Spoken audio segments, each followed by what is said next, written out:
شكوت إلى وكيع سوء حفظي فأرشدني إلى ترك المعاصي وأخبرني بأن علم الله نور ونور الله لا يهدى لعاصي. العلم رب العالمين قال واتقوا الله ويعلمكم الله. الشافعي ده كان عظيم.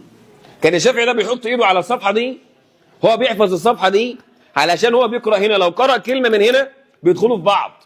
الإمام الشافعي كان ماشي في الأسواق فشاف كعب امرأة، وأيام الإمام الشافعي ده كانت لسه ولا في جليسرين ولا في مقشط. مرة كده لمحها غصب عن كعب امرأة، مسك الكتاب تاني قعد يذاكر، مش عارف أحفظ، يحط ايده ويشيل ايده ويقفل يفتي خلاص. فراح للشيخ بتاعه قال له ايه اللي حصل؟ مالي؟ ايه اللي حصل لي؟ راح الامام بتاعه نصحه، فراح الامام الشافعي جايب النصيحه دي وعاملها في ابيات من الشعر مهمه ليك. قال شكوت الى وكيع سوء حفظي، شيخ اسمه وكيع، فارشدني الى ترك المعاصي. قال له ما تعملش معاصي. هي فين المعصيه اللي عملها؟ شاف ايه؟ كعب امراه، كعب يالا بس. شكوت إلى وكيع سوء حفظي فأرشدني إلى ترك المعاصي وأخبرني بأن علم الله نور ونور الله لا يهدى لعاصي. العلم رب العالمين قال واتقوا الله ويعلمكم الله. تقوى الله مرتبطة بالعلم.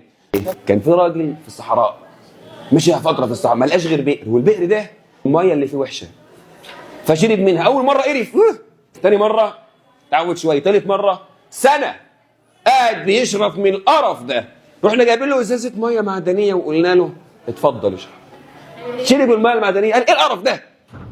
يا ابني ده ميه نظيفه، زلال، عذبه، جميله، اشربها. لا لا لا لا، انا عاوز انا الميه اللي انا كنت متعود عليها، المياه المعفنه، الاغاني اللي انت سامعها اللي ملت عقلك ودنك وقلبك صدى.